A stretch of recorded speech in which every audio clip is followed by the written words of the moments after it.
Sicilian Regional Law Number 07 of 2016, along with the subsequent 2018 implementation decree, represents the exact moment Italy finally began to dismantle the dangerous anarchy that had defined industrial diving for decades.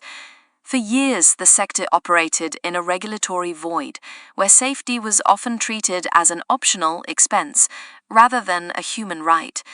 According to data from industry safety reports, this transition was born out of necessity following a long, grim list of workplace fatalities that occurred not in far-flung oceans, but in everyday environments like rivers and dams.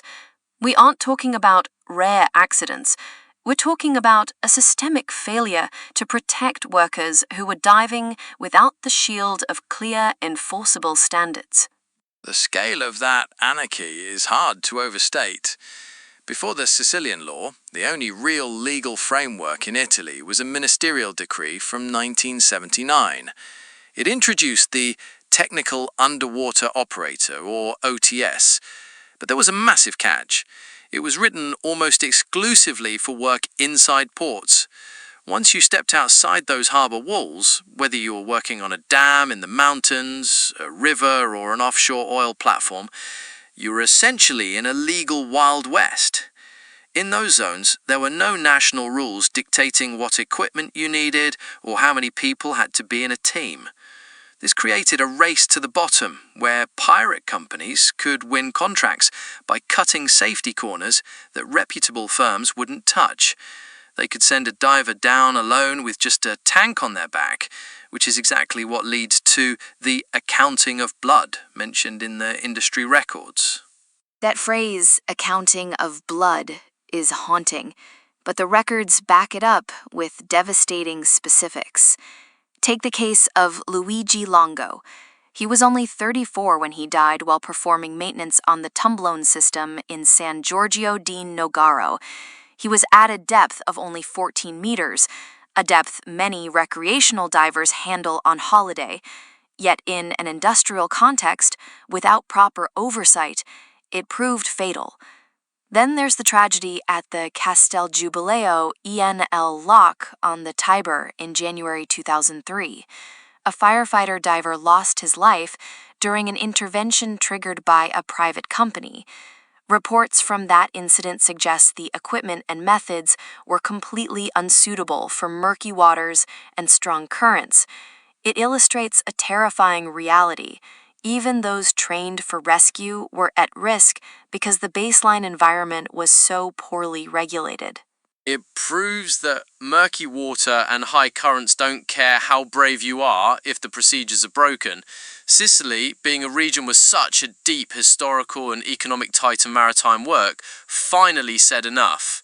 When they passed Law 07/2016, they didn't just add a few rules, they created a whole new architecture for the industry. The most revolutionary part was the telematic register of industrial diving operators. Suddenly, you couldn't just claim to be a commercial diver because you had a scuba certificate and a toolkit. You had to be on that register, and your presence there depended on very specific, scientifically structured qualifications. They broke the work down into 3 distinct tiers: inshore, offshore air, and high depth or saturation. This ended the era of the generic diver who could be sent into any situation regardless of the specific hazards. The tier system seems like common sense, but the technical requirements attached to them are where the real safety gains happened. For the inshore level, which covers inland and coastal waters up to 30 meters, the law mandates specific surface-supplied equipment. But look at the offshore air or top-up level, covering 30 to 50 meters. The law makes it obligatory to use a basket or a bell. You can't just swim down. This mirrors the international standards set by bodies like IDSA, the International Diving Schools Association. By explicitly citing IDSA protocols in the legislative text, Sicily aligned itself with global best practices. This isn't just about Italy anymore, it's about a diver's certification in Palermo having the same technical weight as one in the North Sea or the Gulf of Mexico. That alignment with IDSA and by extension the recommendations of IMCA, the International Marine Contractors Association, is the crux of the whole thing. IMCA is basically the world authority for offshore contracts.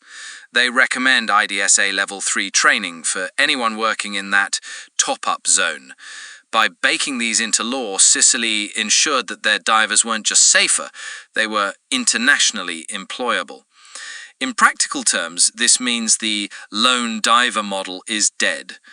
The law mandates a full surface team, a shift supervisor to run the show, a safety diver ready to jump in instantly if things go wrong, and the use of an umbilical. That umbilical is a lifeline. It provides air depth monitoring and constant voice communication with the surface control center. The diver is never truly alone anymore. It's a shift from surviving the dive to managing the risk.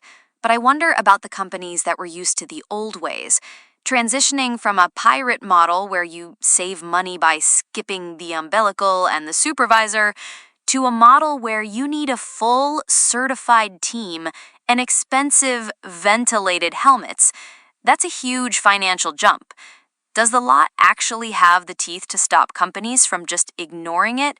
Or are we still seeing a divide between the serious players and the ones who are still cutting corners under the radar? The divide is certainly there, but the law changes the liability landscape completely. When a standard like the Sicilian one is codified, a company that ignores it isn't just being efficient, they're being criminally negligent. The telematic register acts as a gatekeeper. If a contractor wants to hire a diving company for a project on a dam or a platform, they check the register. If the company isn't there, or their divers don't have the specific top-up or saturation ratings required for the depth, the contractor takes on massive legal risk. It creates a market incentive for safety. The serious companies invest in the gear and the training because it's now the only way to legally bid for high-value work. The pirates are being pushed into smaller and smaller corners of the market until they either adapt or disappear. It's fascinating that a regional law in Sicily managed to set the template for the whole of Italy. It's often described as a civilizing force for the industry. It moved the conversation away from just not dying to professional excellence. However, a law is just ink on paper if the training isn't there to support it. You can mandate a ventilated helmet and an umbilical, but if the diver hasn't been trained to use them in a high-stress, zero-visibility environment, the equipment won't save them. This brings us to the strategic role of institutions like CEDIFOP in Palermo. They've become the front line for implementing this Sicilian model. Absolutely. CEDIFOP, led by Manos Kouvakis, has been instrumental in pushing for these standards long before they were even law. They focus on the IDSA training paths, which are rigorous. We're talking hundreds of hours of training, not a weekend course. For example, to get that offshore air qualification, a diver needs to prove competence not just in swimming, but in underwater welding, hydraulic tool use, and hyperbaric medicine. They have to understand the physics of what's happening to their body at 50 meters. That level of knowledge is what turns a worker who dives into a professional industrial diver. The Sicilian law effectively made this kind of excellence the baseline. It also highlights the importance of the diver medic qualification. In the deep offshore or saturation levels, you can't just call an ambulance if someone has a seizure or a decompression hit. The team on the surface and in the bell needs to be able to provide advanced life support while the diver is still under pressure. The Sicilian law requires this. It recognizes that the environment itself is the primary hazard, and you need a mini hospital's worth of knowledge on site. It's a holistic approach to safety that covers the equipment, the team structure, and the medical readiness all at once. And it's important to remember that this isn't just about the big jobs like oil platforms. The law covers inland waters too. Think about the maintenance of a hydroelectric dam. You're often working in freezing water, at high altitude, inside dark tunnels where the risk of entanglement is huge. The Sicilian model says that even there, at 15 or 20 meters, you need the same rigor as if you were in the middle of the Mediterranean. The tragedy of Luigi Longo, which we mentioned earlier, happened at just 14 meters. That is the depth where people get complacent. The law forbids that complacency by demanding the same surface-supplied air and communication protocols, regardless of how easy the death seems. The legacy of this turning point is that it paved the way for new national legislation. Italy is finally moving towards a unified system that takes the Sicilian principles and applies them from the Alps to Lampedusa. It's the end of the anarchy because the price of safety has finally been quantified as something that companies must pay, rather than workers paying with their lives. But as we've discussed, the law is only one pillar. The other is the culture of the divers themselves, knowing their rights, refusing to dive in unsafe conditions, and demanding the training they deserve. That cultural shift is perhaps the hardest part to achieve. For decades, there was a macho culture in diving where taking risks was seen as part of the job description. The Sicilian law reframes that. It says that a diver who refuses to dive without a standby colleague isn't being difficult, they're being a professional. It empowers the worker. When you have a telematic register, your qualification is a documented legal asset. You aren't just an anonymous labourer, you're a certified specialist. That gives divers the leverage to say no to pirate companies. It really feels like we're looking at two different eras of maritime history. The pre-2016 era of anarchy, where the Excel file of accidents just kept growing, and the post-2016 era, where safety is a technical and legal requirement. We've gone from a ministerial decree that only cared about what happened inside a port to a comprehensive system that protects workers in every body of water. It's a massive leap forward for workers' rights in Italy. It is, but the work isn't done.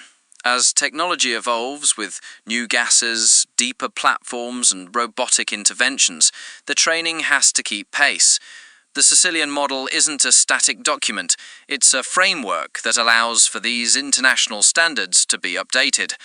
As long as schools like CEDIFOP continue to push for excellence and the register is strictly maintained, we should see those black lines in the accident reports continue to dwindle. The goal is to make sure every diver who goes down comes back up every single time. That is the ultimate takeaway. The Sicilian turning point proved that safety isn't a barrier to industrial development. It's the foundation of it. By ending the anarchy, Sicily didn't just save lives, it professionalized an entire industry and gave it a future. It's a reminder that, in the most dangerous professions, the most important tool isn't the helmet or the torch.